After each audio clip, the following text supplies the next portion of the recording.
Hello，大家好，我係 Luciana。咁話咁快咧，已經係嚟到2026年嘅2月中啦。咁呢個亦都係我今年嘅第一段片嚟嘅。今日咧，我主要想講嘅就係關於 DSE 嘅 Speaking Communication Strategies 嘅。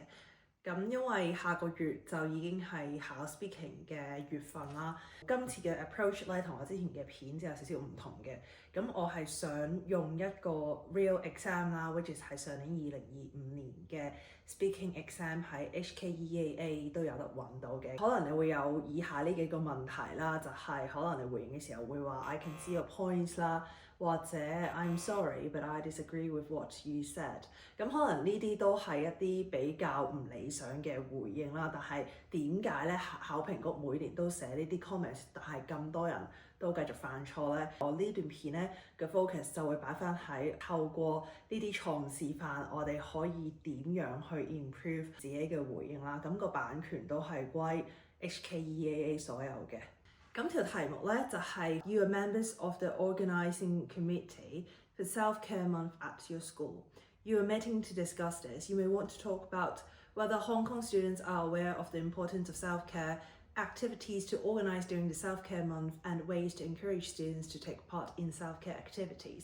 咁今日咧我就針對翻3個 candidate， 分別係 level 2、3、4，佢哋都相應係A、B、C 嘅。我抽咗幾個 unnatural responses， 我哋去咗睇第一個先。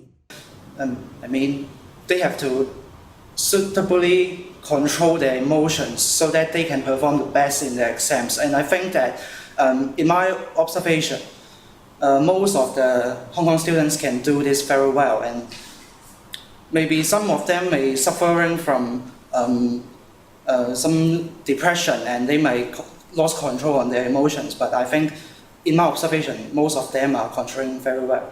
I'm sorry that I see your point, but I'm sorry I cannot agree with you. I can explain it from the physical side and the mental health side.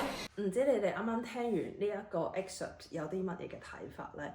咁 candidate C 咧就講咗 They have to suitably control the emotions so that they can perform the best in the exams。咁但係你叫人可能一個有精神病或者情緒病或者有心理壓力嘅人去 control 自己嘅 emotions 咧，其實係好難嘅。我哋係針對翻 self-care month 啊嘛。咁如果我哋想提升自己嘅情緒咧，唔係靠壓抑或者係夾硬逼自己唔開心就可以變開心嘅。咁所以另一個方法咧就係佢可以講話 They could find ways to channel their anxiety or depression so that they can perform the best in their exams。減少去轉換佢原有句子嗰啲字眼啦。嗰個 idea 應該係將佢轉做點樣去疏導呢啲嘅焦慮或者係抑鬱嘅情緒，而唔係壓抑。咁而家 candidate B 咧，其實佢個立場或者佢其實係聽到有問題嘅，但係礙於佢嘅英文能力咧，佢表達唔到應該要講嘅嘢啦。咁於是乎佢就回應candidate C 啦，就話 I'm sorry I see your point, but I'm sorry I cannot agree with you。咁呢度大家應該都 spot 到有咩問題㗎啦，應該變咗做 I do admit that students can better regulate their stress, but for those with mental illnesses, they cannot help feeling anxious。呢一度咧正就係有效咁樣回應咗 candidate B 講嘅嘢 I do admit that， 表達咗佢係承認 candidate C 講嘅問題嘅。但係其實佢係唔同意㗎嘛。但係喺英文嘅 speaking， 我哋係絕對不能夠話 I disagree 或者係 I'm sorry I cannot agree。你加咗個 sorry 唔會令到呢件事變得更加好啦。They cannot help feeling anxious 可能就係佢哋控制唔到嘅。咁呢個係比較一個婉轉嘅方法去表達我哋可能喺idea 方面係有一種嘅差異喺度嘅。咁時間咧就嚟到4分36秒，我哋聽下 candidate C 講咗啲乜嘢。So I can see your incredible suggestion on helping students to help their care more about their physical status, and I would like to share more on mental health。咁呢個回應咧，其實就係針對翻第2個 point。係關於 activities to organise during the self-care month。有一個位咧 incredible suggestion 咧，唔知大家有冇聽得出啦？雖然呢個 grammar 係冇錯嘅，但係我哋講出嚟其實係有少少奇怪嘅，因為好似好突啊，我哋去稱讚緊人哋個 idea 好好，咁我哋點樣去表達我哋其實都係 on the same page 呢？你可以話 I'm on the same page with you regarding， 或者係 I share the same thought with you on helping students to care more about their physical health 啦，而唔係佢講嘅 physical status 啦。And I would like to share another opinion on developing the mental health awareness。相比起佢原本嘅句子 I would like to share more on， 佢可以係 offer 另一個 opinion。咁呢個會比較清楚俾 marker 知道其實佢係開展緊一個新嘅 point 啦。前邊嗰句就係回應上一個 speaker 嘅。咁跟住時間咧就 move on 去到4:53，咁亦都係 candidate C 嘅同一個發言嚟嘅，咁我哋一齊聽下佢講咗啲乜嘢。And maybe students know, besides having a heavy workload on academic results, they also need to face many interpersonal relationships. 咁呢個位咧，其實我係想針對可能好多考生一緊張，或者係可能佢哋平時講英文唔會留意到嘅位。Besides 呢個字咧，就好多人擺咗喺句子中間，但係其實就唔可以嘅。我會將佢變咗做 Besides students are having a heavy workload on their studies， 就係咁簡單直接啦。記住用呢個字嘅時候咧，我哋一定要擺喺句子開頭啦。另外就係可能 in addition 啊，或者係 moreover 呢啲字眼都係同樣嘅道理咯。可能你會問啦，就係我用咩 connective 先比較 natural 咧？咁其實 besides 都係一個口語化嘅講法嚟嘅，所以都冇乜問題嘅。反而可能如果你喺 speaking 裏邊講 moreover、furthermore 呢個可能會有少少突兀啦，因為我哋喺 writing 先會比較常用呢啲字眼或者 connectives 啦。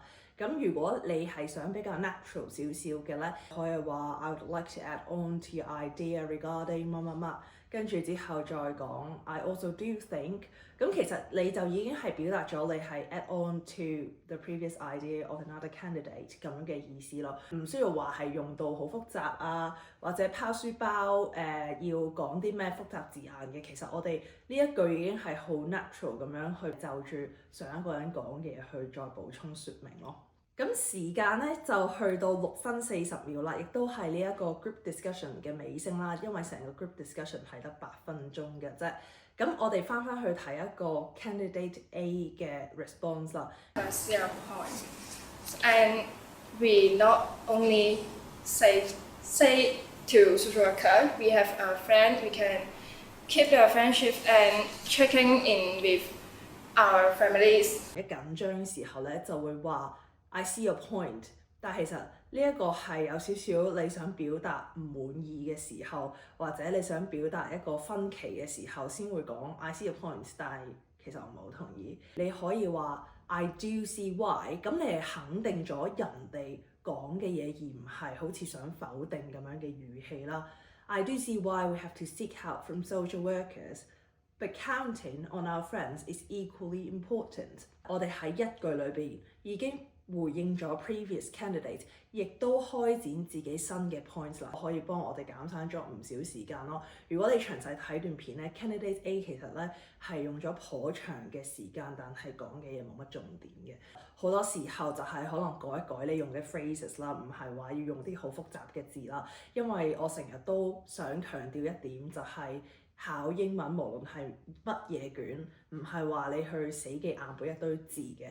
因為我從來都唔 buy 呢一套所謂補習名師嘅方法啦，咁但係你可以透過呢一啲好 basic， 我啱啱 introduce 嘅幾個 phrases， 你嘗試喺你嘅 responses 嘅時候，你可以加呢一啲嘅 phrases 嚟到睇落去，好似真係作為一個 active listener 喎。咁好多人就會問啦，咁其實我要講幾多先係屬於有效發言呢？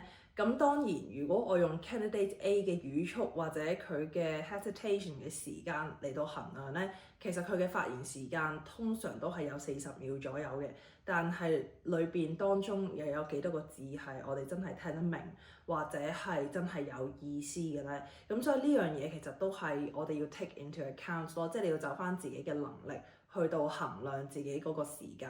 但係我啱啱講呢幾個 phrases， 如果你開頭擺喺你嘅發言，跟住你先再 elaborate on 你自己嘅 ideas 咧，相信我會慳咗你好多時間去到兜圈，唔知點樣回應人哋，跟住再將個回應延伸到自己嘅 idea 嘅。Normally 啦，我會話40秒到1分鐘嘅有效發言咯，即係話好有流暢，亦都係好有條理、有例子、有 topic sentence。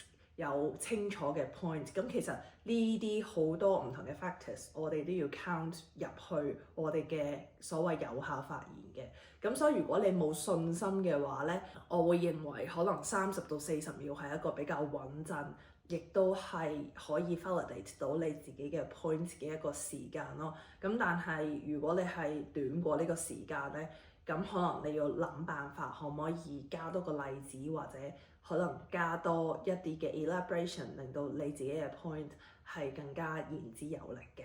就住回應方面，希望會有少少得着啦。咁如果你有任何嘅問題咧，或者你有啲咩仲想知嘅話咧，我都可以再拍多段片嘅。咁歡迎大家就喺樓下嗰個 comment section 同我講啦。咁亦都祝大家 DSE 順利啦，可以去返考評局嗰個 web page 嗰度再睇一睇其他嘅 videos， 再 reflect 一下可以點樣講好啲啦。咁我哋下次再見啦，拜拜。